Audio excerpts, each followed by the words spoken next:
नारायण नारायण नारायण श्रीमन नारायण नारायण नारायण। बोलिए श्री लक्ष्मी नारायण भगवान की, श्री भाष्यकार भगवान रामानुजाचार्य स्वामी जी महाराज की, श्री प्रतिवाद वेंकटाचार्य स्वामी जी महाराज की, अनंताचार्य श्री गादी स्वामी जी महाराज की, परमाचार्य श्री रामकृष्णाचार्य स्वामी जी महाराज की, विश्ववत जगदाचार्य श्रीमद विश्वक्सेनाचार्य अस्मदाचार्य पूज्य गुरुदेव श्री त्रिदंडी स्वामी जी महाराज की, श्री त्रिदंडी स्वामी जी महाराज की, वामनाश्रम सिद्धाश्रम चरित्रवन भक्सर विहार वारा धाम की, जगत जननी जगदम्बा श्री महालक्ष्मी माता की, महालक्ष्मी माता की, पावन धाम की, पावन ठाव की, पावन स्थल की, पावन महामहोत्सव की, पावन महामहोत्सव की। जय जय श्री सीताराम, जय जय श्री राधेश्याम, जय जय श्री श्रीमन नारायण, जय जय श्री भाष्यकार, जय जय श्री भाष्यकार। हरि ओम। शांति शांति शांति। अनंताचार्य कृपया वेदांत द्वय पारगम रामकृष्णामि सद्भक्त विश्वक्सेन मुनिं भजे। काषायम यज्ञ सूत्रम शुचिवपुषि तथा चौर्वपुण्ड्रम च भाले यस्यास्ते दक्षहस्ते कलिकुमति गिरीन्द्रेन्द्र वज्रम त्रिदंडम संसाराग्नि प्रशान्त्यै मृतजलममलं दारुपात्रं पवित्रं श्री विश्वक्सेन सूरे पदकमलयुगं श्रेयसे संश्रयामि।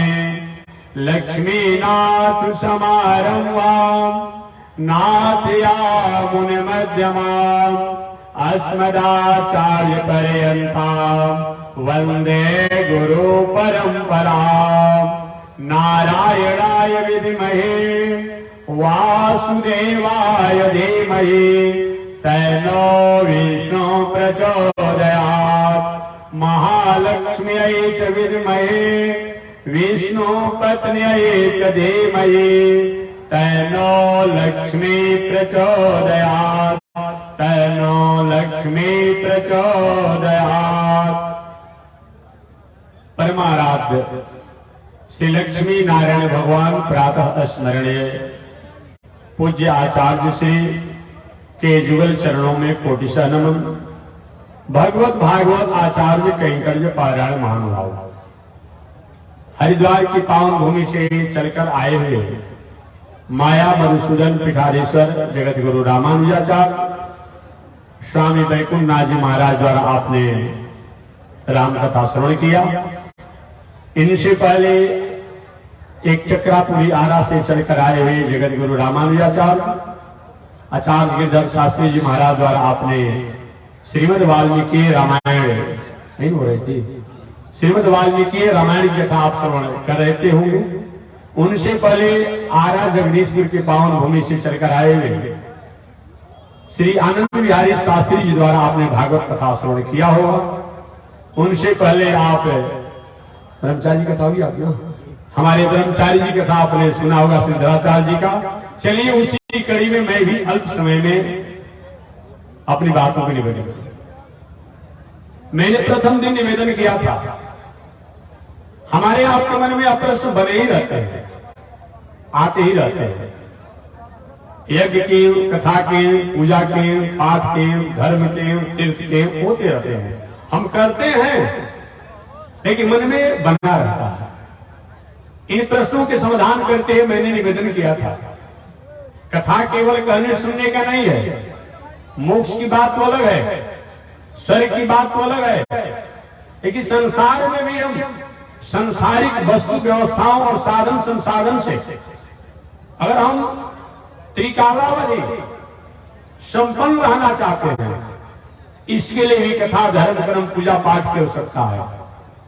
दूसरी बात मैंने बताया था, कथा द्वारा दशा और दिशा, यही मेरा विषय था।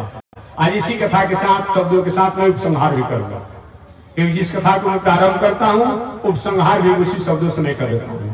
तो मैंने निवेदन किया था कि कथा से हमारी दशा और दिशा, इन दोनों जो है अपने आप में इसका सुधार होता है। दशा और दिशा, अगर कहीं किसी के सुधार की बात होती है तो कथा के द्वारा ही होती है। कुछ लोग का दशा ठीक है तो दिशा ठीक नहीं है। दशा माने क्या होता है? दशा माने होता क्या है? दशा माने घर द्वार, दलान, मकान, गाड़ी घोड़ा, ये सब दशा है। किसी लोगों की दशा ठीक है तो दिशा ठीक नहीं है। दिशा माने क्या होता है? महाराज जी घर में सब कुछ है, लेकिन बेटा मेरी आज्ञा में नहीं है, पत्नी मेरी आज्ञा में नहीं है, पुत्री मेरी आज्ञा में नहीं है, पतो मेरी आज्ञा में नहीं है, लोग गलत मार्गों के अधिकारी हो गए हैं, ये दिशा बिगड़ा हुआ है। तो धर्म ही एक ऐसा है, यज्ञ ही एक ऐसा है जो हमारे दशा और दिशा, इन दोनों को अपने आप में ठीक करता है, पवित्र करता है। इसलिए स्वर्ग की बात अलग है, मोक्ष की बात अलग है, कि हमें स्वर्ग प्राप्त होता है, हमें मोक्ष प्राप्त होता है, ये तो बात की बात है और मानने वालों की बात है। जो मानता हो, जिसको भारतीय संस्कृति पर, वैदिक संस्कृति पर अक्षुण्ण और अटूट विश्वास हो, उसके लिए स्वर्ग और मोक्ष की बात होती है। लेकिन जो अगर उसके विश्वास नहीं जम पाता हो, लेकिन संसार में भी अपनी दशा और दिशा को सुधारना चाहता हो, उसके लिए भी कथा की आवश्यकता है, धर्म की आवश्यकता है, पूजा की आवश्यकता है। जब जब भी जिन जिन लोगों ने भी कथा को, धर्म को, पूजा को, पाठ को त्याग किया, उनका दशा दिशा बिगड़ने से कोई रोक नहीं पाया।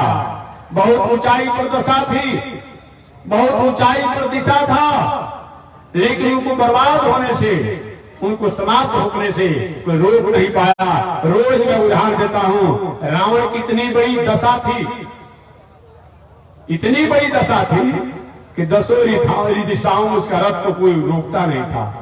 दशरथ जी महाराज को कहा ही जाता था, लेकिन रावण को भी देवता लोग भी थर कांपते थे, ऋषि लोग भी भयभीत रहते थे, कौन सा कानून लागू कर देगा। राक्षसों की तो कोई बात ही नहीं। इतना बड़ा दशा था। जहां तक वैभव की बात किया जाए, वैभव इतना था मत पूछिए।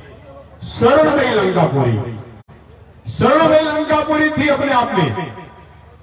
जहां तक बाहुबल की बात किया जाए, बाहुबल की अगर बात किया जाए तो बाहुबल इतना था कि मत पूछिए। बाहुबल इतना था कि मत पूछिए।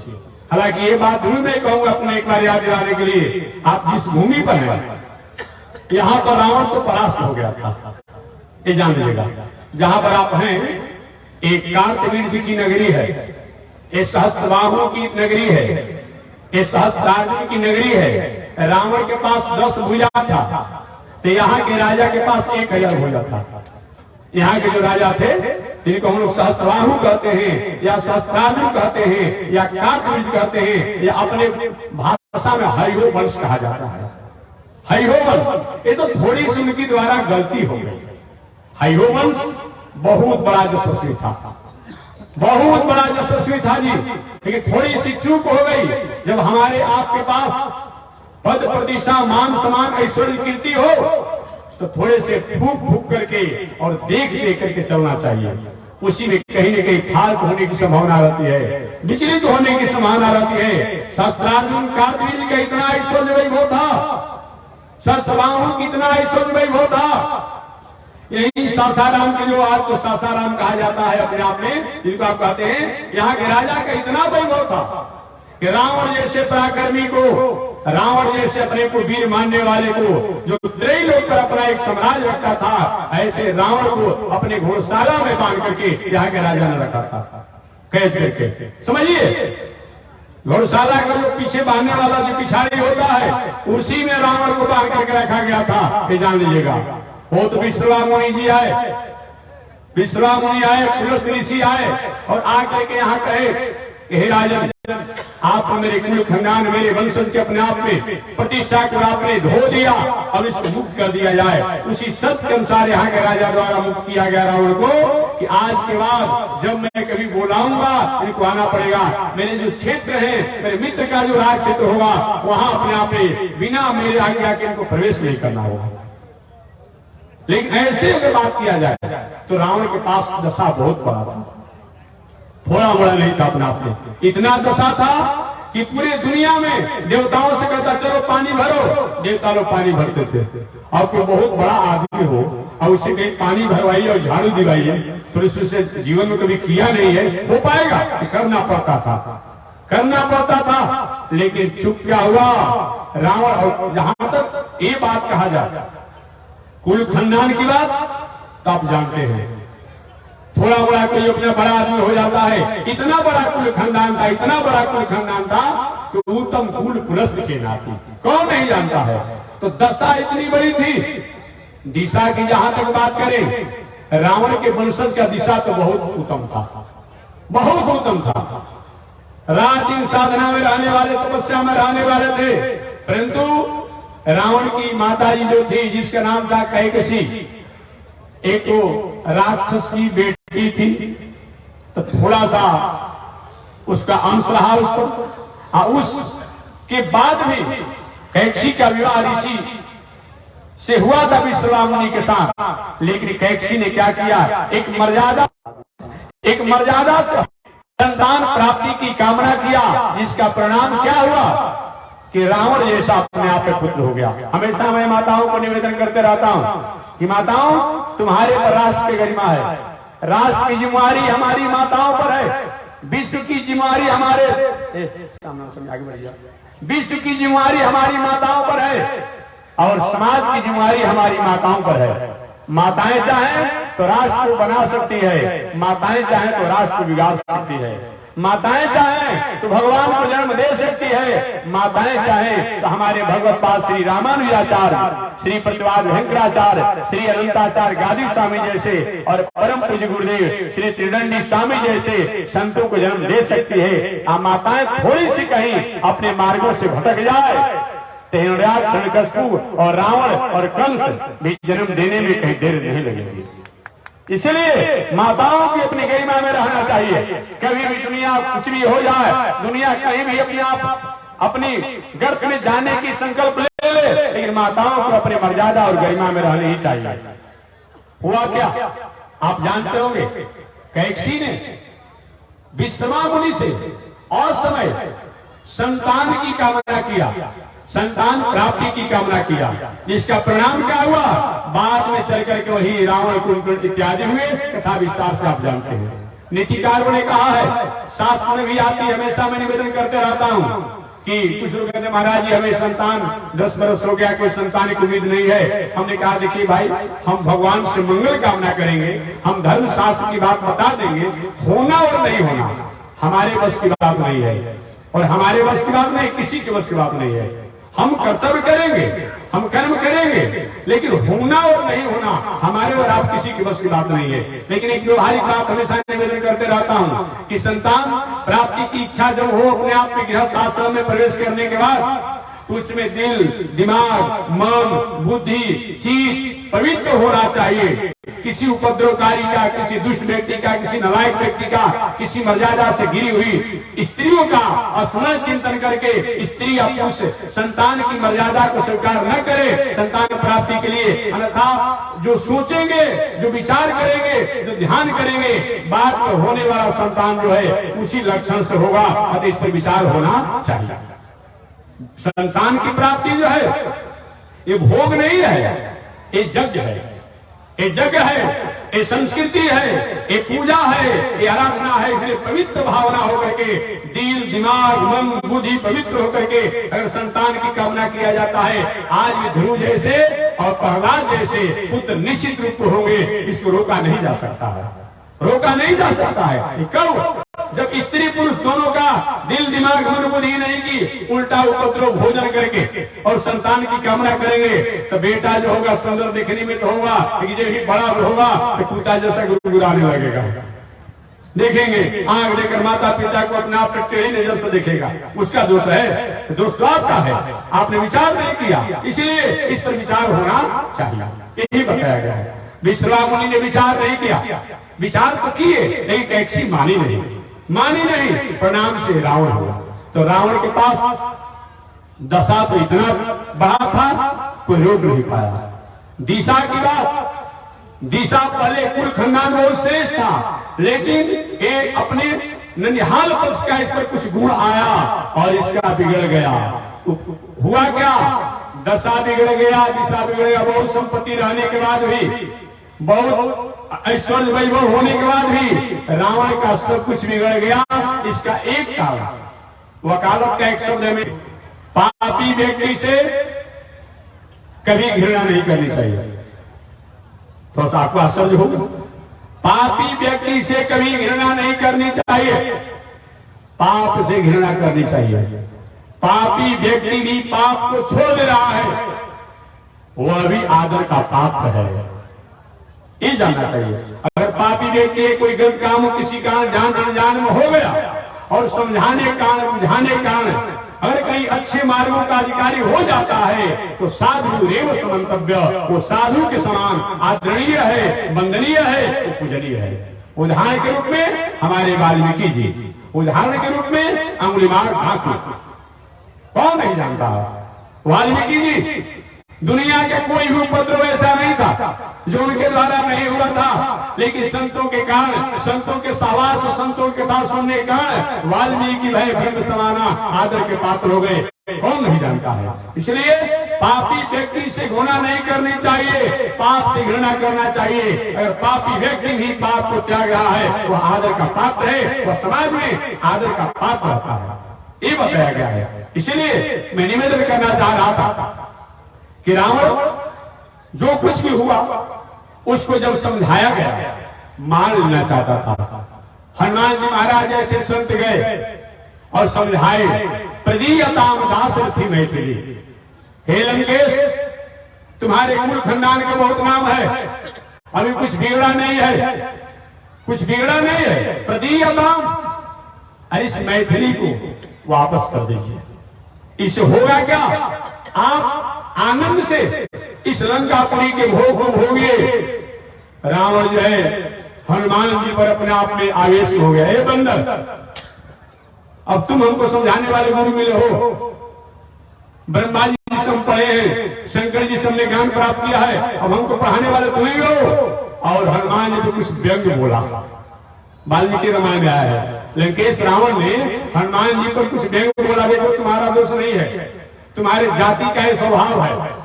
रावण ने कहा हनुमान जी को, तुम्हारे जाति का स्वभाव है कि जिसका तुम खाते हो उसका तुम गाते हो। रावण ने कहा हनुमान जी को, देखते हो कि बंदर जो है, बंदर का जो शिकारी जो मालिक होता है, जैसे कहते हो वैसे नाचता है, कहेगा ठीक है अपने स्वामी कठरी सिर पर उठाओ तो सही में सिर पर कठरी उठा लेता है, प्रणाम करो तो बंदर प्रणाम करता है, कहे तुम्हारा दोष नहीं है, जैसा तुम्हारा स्वामी का हो तुम खाते हो, उसका तुम गुण भी गाते हो, ये तुम्हारा दोष नहीं है। और तुम हमको शिक्षा देने के लिए हो बहुत प्रकार से हनुमान जी को अपमान किया, बहुत प्रकार से सत्संग नहीं किया, कथा नहीं सुना, धर्म के बारे में इच्छुक, धर्म तो करता था लेकिन वो धर्म नहीं था, वो अधर्म था। जो आजकल कुछ लोग होते हैं कि धर्म के नाम पर धर्म करते हैं, रही बात नहीं है कि रावण जग नहीं करता था, रावण जग भी करता था, ये नहीं कहा जा सकता है कि रावण तप नहीं करता था, तब भी करता था, ये नहीं कहा जा सकता है कि रावण और दिनचर्या नहीं करता था, वो भी करता था। लेकिन रावण के जग के बारे में बताया गया है कि जग जब करता था तो जग में काला काला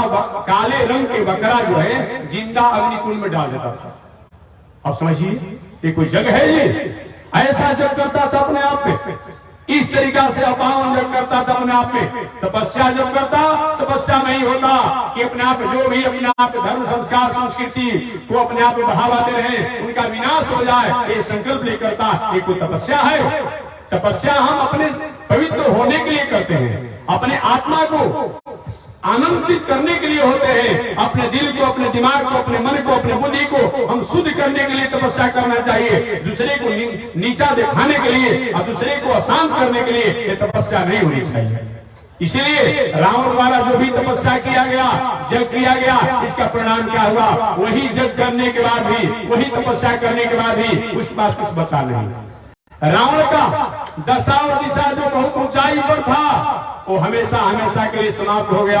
और जिन विभीषण जी महाराज का दशा और दिशा दोनों बिगड़ा हुआ था, वो भगवान की शरणागति करने का, हनुमान जी संत द्वारा सत्संग सुनने का, विभीषण जी का दशा और दिशा दोनों बन गया। इसलिए कथा केवल सुनने और कहने की बात नहीं है। कथा द्वारा हमारे जीवन में जो दशा बिगड़ गया है, जो दिशा बिगड़ गया है, अपने आप क्या होता है, उसको हम काम तक प्राप्त करते हैं। जिन लोगों ने कथा को त्याग किया, उनका दशा दिशा को विनाश होने से, समाप्त होने से कोई रोक नहीं पाया। इसलिए जीवन में दशा और दिशा को भी अगर आप शुद्ध करना चाहते हैं, उसको ऊंचाई तक पहुंचाना चाहते हैं, तभी कथा और सत्संग को सुननी चाहिए। मैंने निवेदन किया था, ऐसा भागवत में कोई उदाहरण है जो कथा को सुन करके अपने दशा और दिशा बदल लिया हो? तो सबसे पहले भागवत में पितामह ब्रह्मा की बात मैं बताऊंगा। पितामह ब्रह्मा जी, सृष्टि की प्रारंभ की बात है। आज से लगभग 50,000 करोड़ वर्ष पहले की कथा सुनाऊंगा।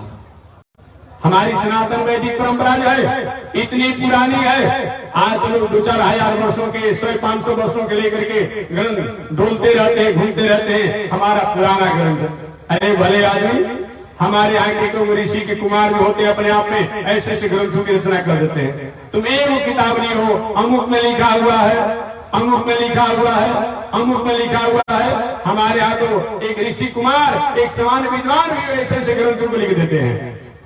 इसलिए हमारे यहाँ वैदिक परंपरा कब से शुरू है? 50,000 करोड़ वर्ष पहले की ये सनातन वैदिक परंपरा है। ब्रह्मा जी जिसे भगवान श्रीमन नारायण के नाभि कमल से प्रकट हुए। प्रकट होने के बाद ब्रह्मा जी अपने अस्तित्व को जानना चाहे कि आखिर मैं कौन हूं। देखिए, दुनिया के बारे में तो हम जानने के लिए इच्छुक रहते हैं, लेकिन अपने बारे में कभी हमने नहीं जाना। और हमने अपने बारे में जान लिया तो दुनिया के जानने के लिए अपने आप में हम कहीं अक्षम नहीं रह पाते हैं। इसलिए अपने बारे में भी जानना चाहिए, दुनिया के बारे में जानना चाहिए, दुनिया को भी जानना चाहिए और दुनिया को बनाने वाले को भी जानना चाहिए। कभी कुछ लोग क्या करते हैं, दुनिया को तो जानते हैं लेकिन दुनिया को बनाने वाले को भूल जाते हैं। ऐसा नहीं होना चाहिए। दुनिया को भी जानिए, जगत को भी जानिए और जगत के नियामक और नियंता को भी जानिए, तब जानना होता है। ब्रह्मा जी जब भगवान के कमलनाल से प्रकट हुए, उनके मन में एक इच्छा हुई, जिज्ञासा हुई, आखिर मैं कौन हूँ, मैं कहां से आया हूं, मैं क्यों आया हूं, हमें क्या करना चाहिए। बहुत दिनों तक कमल के ऊपर, कमल की जो नाल के ऊपर जो पुष्प थे उसका पराग था, उसी पर ब्रह्मा जी अपने आप में बैठे रहे अपना कारण जानने के लिए।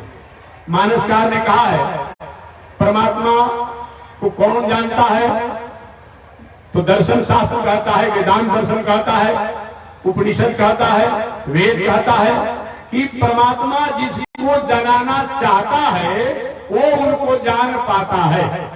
और हम उनको जानना चाहें और वो हमको अब नहीं जानना चाहेंगे। में बनवासी रूप में शंकर जी देख करके पहचान गए, जय हो सच्चिदानंद, जय हो अखंड, जय हो अविनाशी, जय हो प्रभु, क्या आपने अजीब रूप बनाया है।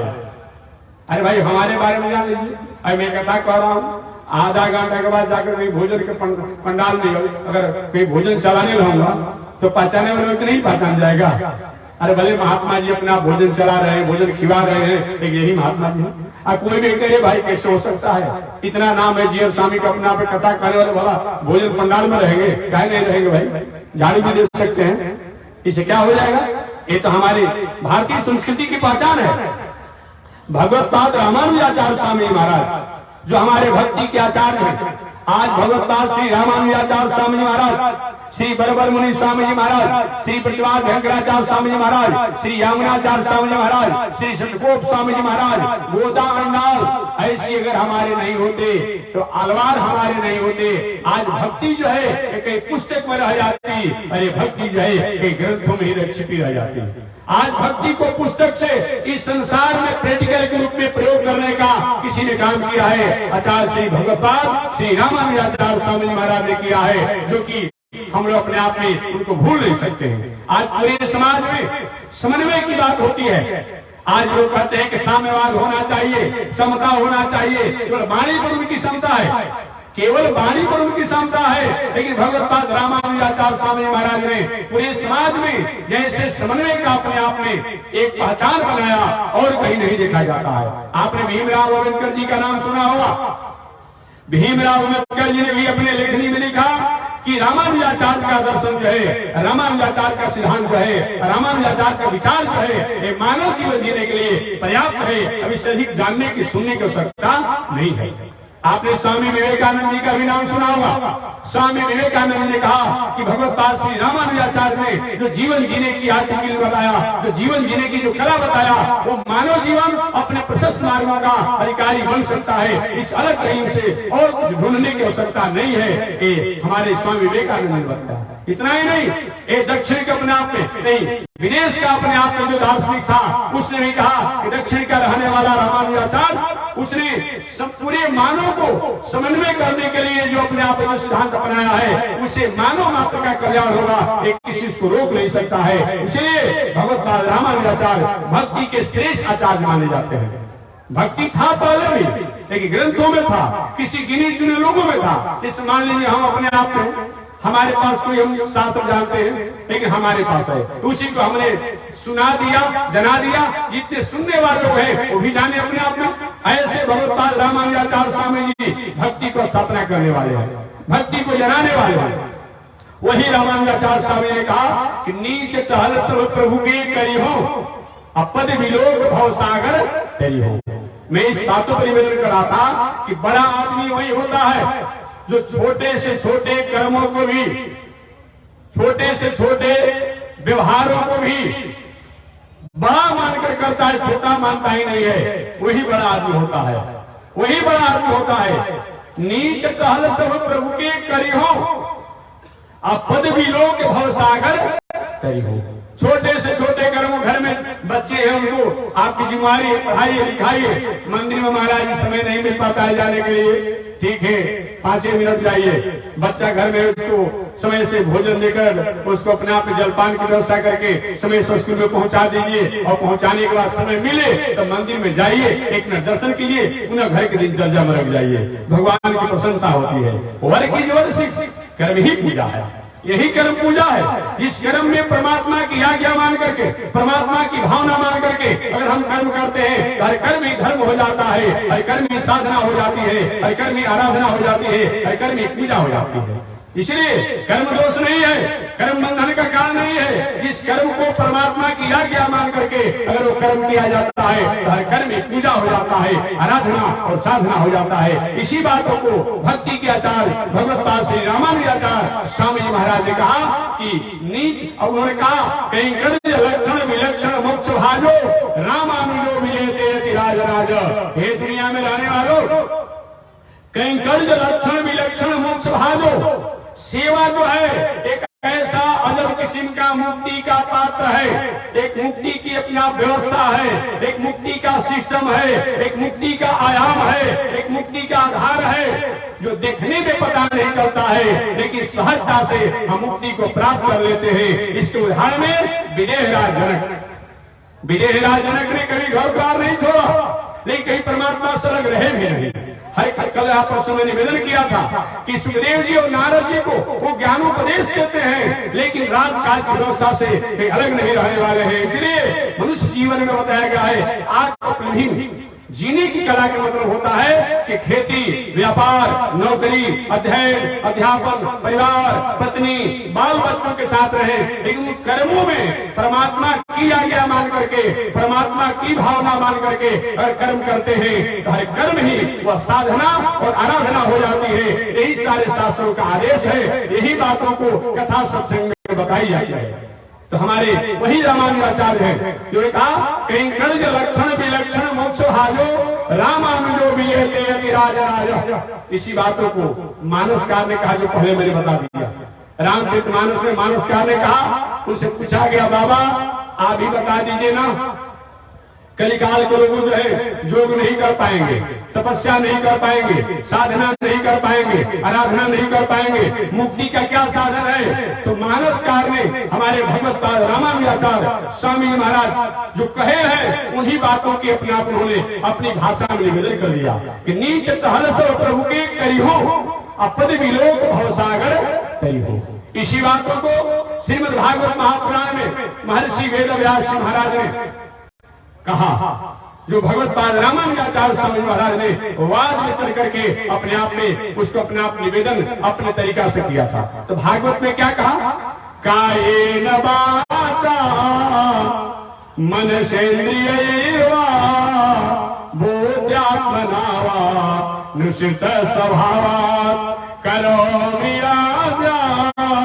सकलम परस्मै नारायणाय समर्पयेत्।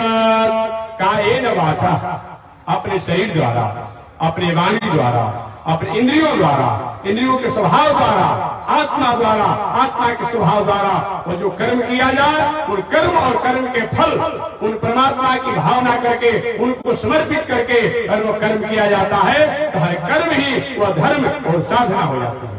वही मैं निवेदन कर रहा था। तो मैं निवेदन करना चाह रहा था कि भूत भावन शंकर जी और सती जी दोनों ने बिरहे रूप राम को देखा। परमात्मा जिसको जनाना, वेदांत सूत्र उपनिषद का वाक्य है, परमात्मा जिसको जनाना चाहता है वही उनको पहचान पाता है।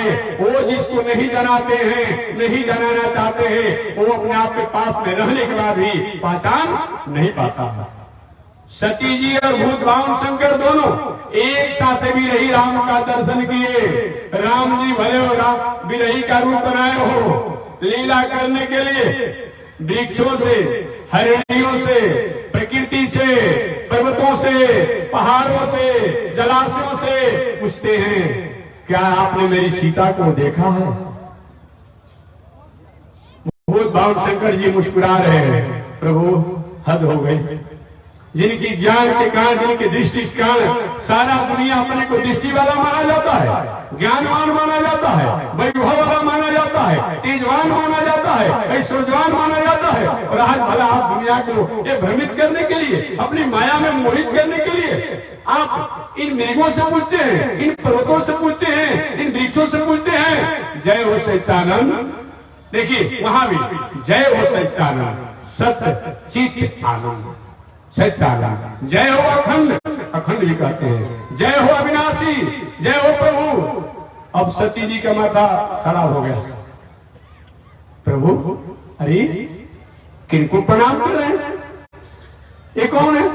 अरे देवी यही तो मेरे सच्चिदानंद है, यही तो मेरे अखंड है, यही तो मेरे अविनाशी है, यही तो मेरे स्वामी है। इन्हीं का तो मैं समाधि योग साधना में ध्यान चिंतन करता हूं। सती जी अपना माथा पर राम राम। महाराज कुछ भ्रमित आप हो गए हैं क्या? भ्रमित नहीं हो गए? अरे जो एक बिरही का रूप बना करके घूम रहा है और उसको आप अपना खंड मानते हैं, ये सत्ता मानते हैं, ये अविनाशी मानते हैं। बाबा ने कहा देवी जी ये लीला कर रहे हैं, ये नाटक कर रहे हैं। और नाटक में जैसा रोल होता है वैसा पात्रता किया जाता है, वैसा पात्र बनना पड़ता है। और पात्र बन करके मंच पर उसी के अपने आप अनुसार ये अपने आप में रोल को अदा किया जाता है, एक्शन किया जाता है। जानने वाला जानता है कि न कोई रोहित है न कोई हरिश्चंद्र है। लेकिन जब रोहित हरिश्चंद्र का जब पाठ करेगा, नाटक करेगा मंच पर, उसी भाषा उसी स्वरूप में होता है। लेकिन पहचानने वाला डायरेक्टर जो है अपने आप में, देखने वाला भी समझता है भले कुछ देरों के लिए ऐसा हुए, बस तो ये नहीं है। देवी जी ये है नहीं लेकिन दिखा रहे हैं। सत्य को हम तो नहीं मानोगे। बाबा ने क्यों?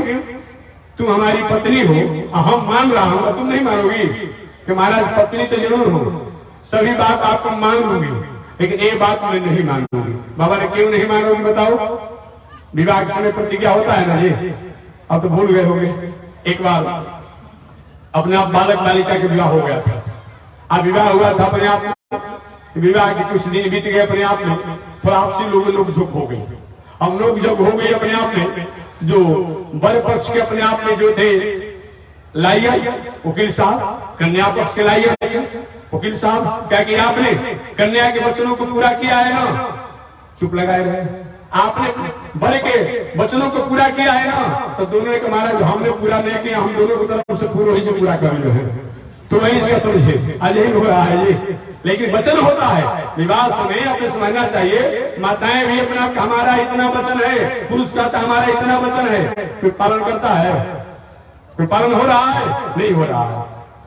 पार्वती ने कहा महाराज आपके साथ विवाह तो मेरा हुआ है, सभी मैं आपके वचनों को पालन करूंगी, लेकिन इस वचन को मैं पालन नहीं करूंगी। क्यों? कि मैं भी बड़े घर की बेटी हूँ, बड़े बाप की बेटी हूँ। मेरे पिता का नाम है दक्ष। दक्ष का मतलब क्या होता है? निपुण। दक्ष मैंने क्या होता है? निपुण। क्रिया दक्षो दक्ष, उसको दक्ष कहा जाता है। मैं नहीं मानूंगा। बाबा ने तो कैसे मानोगी? तो सत्य जी ने क्या परीक्षा लूंगा। अब भला बताइए, अब अग्नि की कोई परीक्षा लेने लगे, कल्याण न हो जाएगा? कोई कहे कि नहीं नहीं मैं अपने आप अग्नि का परीक्षा लूंगा और अपना हाथ अग्नि में डाल दूंगा, कल्याण न हो जाएगा? कोई बिजली का परीक्षा लेने लगे, बिजली परीक्षा के विषय है।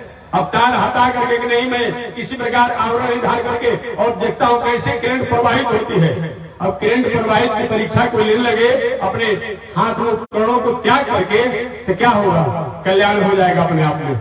इसलिए ये सब परीक्षा के विषय नहीं है। संत, शास्त्र, पंथ, ईश्वर, संस्कार, संस्कृति, वेद, ये सब परीक्षा के विषय नहीं है। ये समर्पण और श्रद्धा के विषय है। ये समर्पण और श्रद्धा के विषय है। जब जब इनकी परीक्षा की बात आती है, तब तक राष्ट्र में, समाज में, परिवार में उथल पुथल होता है, प्राणियों में। अतः परीक्षा के विषय नहीं है। नहीं मानी सती जी, परीक्षा ली और परीक्षा में असफल हो गई। अब कथा विस्तार से जानते होंगे। मैं निवेदन करना चाह रहा था, परमात्मा जिसको जनाना चाहते हैं, न विषय, परमात्मा जिसको जनाना चाहते हैं वही उनको जान पाता है, जिनको नहीं जनाना चाहते हैं उसको वो नहीं जान पाता है। अब दूसरा प्रश्न यहाँ पर आकर खड़ा हो जाएगा कि आखिर परमात्मा किसको जनाना चाहते हैं? तो तीसरा प्रश्न होगा, जिसको जो परमात्मा को अपने आप में जानता है उसी को परमात्मा जनाता है। बात समझ लीजिएगा। क्या चीज? छोटा बालक है, रात दिन माता की स्नेह वात्सल्य में रहता है, तो माता भी कोई भी काम काज करती है। जो 6 महीना का, 2 महीना का, 1 वर्ष के भीतर का जो बालक है, रात दिन माता के कहीं भी रहता है, माता के आंचल में जाकर छुप जाता है, माता के आंचल में जाकर के उसका दूध पान करता है, इसी में रहता है ना। रात दिन माता में वतन में रहता है, भले किसी के गोद में चला जाकर किरकारी कर ले, कोई क्रीड़ा करे, लेकिन हमेशा माता के आंचल में रहता है। तो माता भी क्या करती है? भोजन बनावे तब, या कोई सेवा करे तब, कोई कार्य करे तब, रात दिन बेटा की चिंता बनी रहती है। मेरा बेटा बेटी अपने आप में जगा होगा, सोया होगा, भूख लगा होगा, कहाँ होगा, कैसे होगा, रात दिन ध्यान बन जाती है।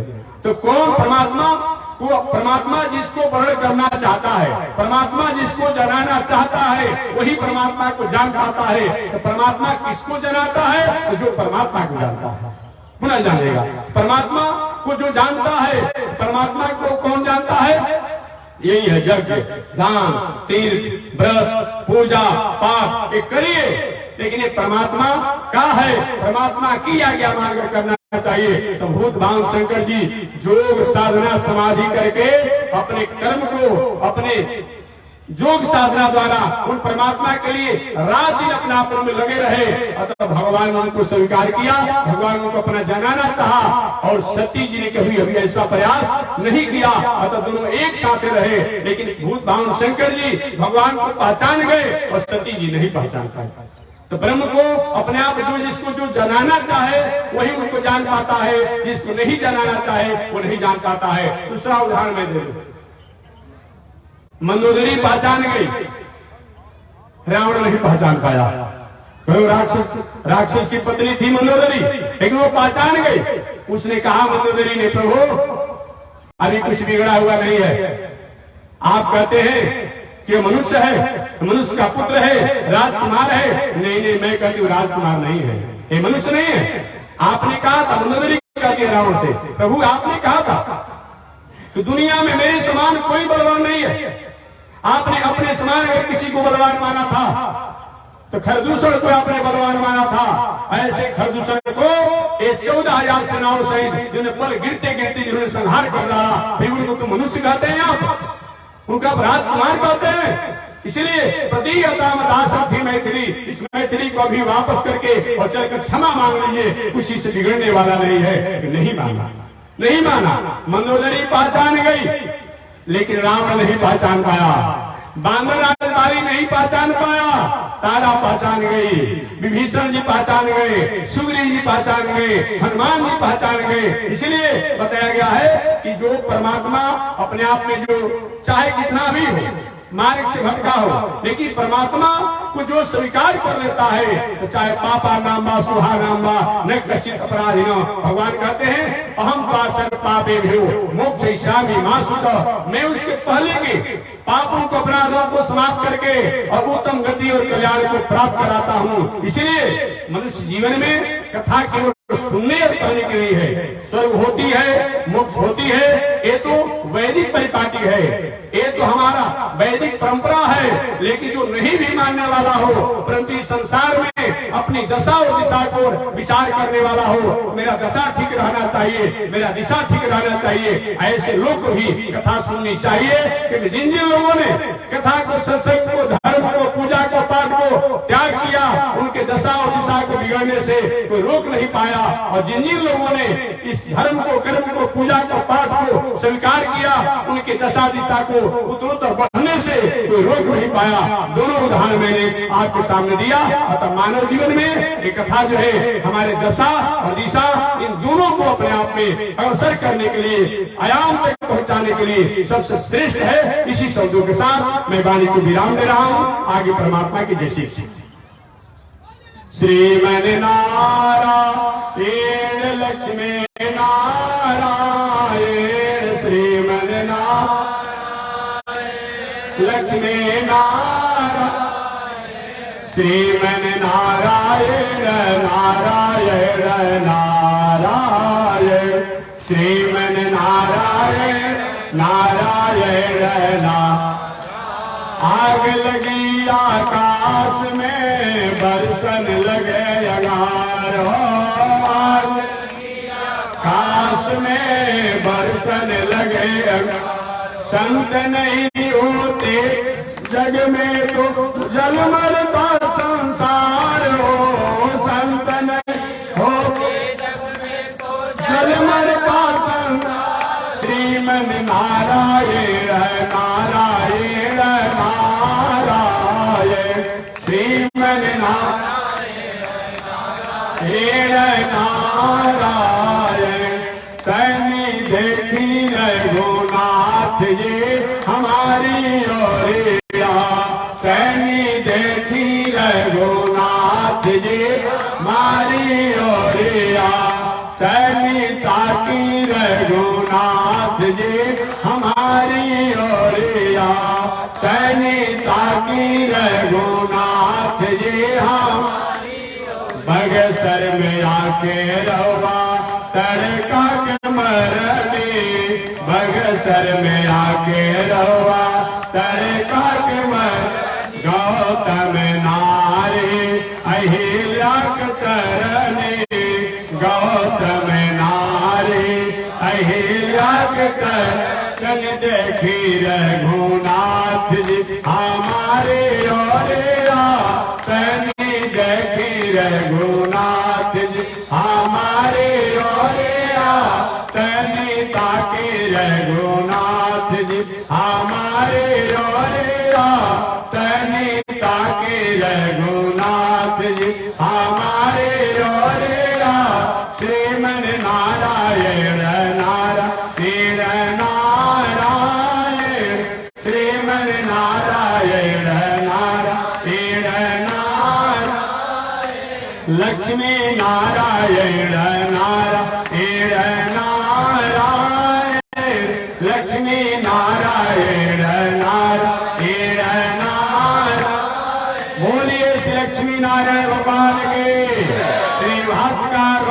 श्री रामानुजाचार्य स्वामी महाराज की, श्री प्रतिवाद वेंकटाचार्य स्वामी महाराज की, अनंताचार्य गादी स्वामी महाराज की, परमाचार्य रामकृष्णाचार्य स्वामी महाराज की, विश्व वंदनाचार्य श्री किदंडी स्वामी महाराज की, श्री किदंडी स्वामी महाराज की, पावन धाम की, पावन धाम की, पावन स्थल की, पावन महामहोत्सव की, पावन महामहोत्सव की।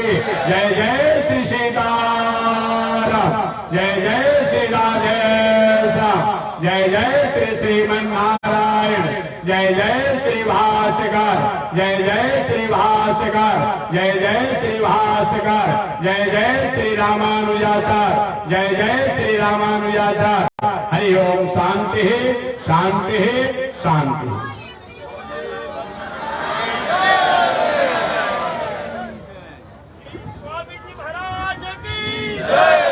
नारायण।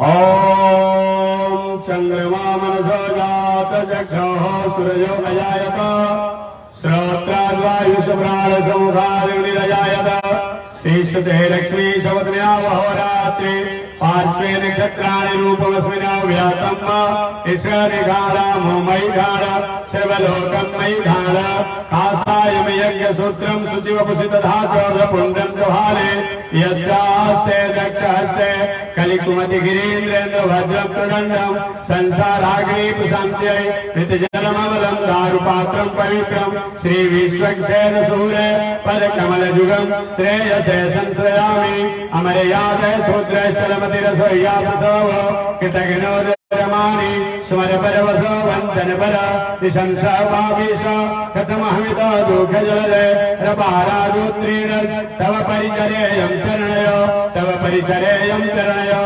लक्ष्मी नारायण भगवान की, श्री भास्कर रामानुजाचार्य स्वामी महाराज की, विश्व वंदनाचार्य श्री तिदंडी स्वामी महाराज की, श्री तिदंडी स्वामी महाराज की। हरि ओम। शांति शांति शांति।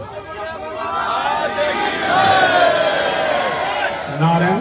अभी तक जो प्रसाद भंडारा का नहीं पाए होंगे वहाँ पंडाल आगे है, वहाँ जाकर भोजन पंडाल में आप प्रसाद पा लेंगे। जो लोग नहीं पाए होंगे और जो पाए होंगे धीरे से अपने आप जाकर निकल जाएंगे। तो वहाँ की व्यवस्था को देखते हुए उस व्यवस्थित होकर जो भी प्रसाद मिलेगा उसको आप पा लेंगे, तो अपने गंतव्य को स्वीकार करेंगे।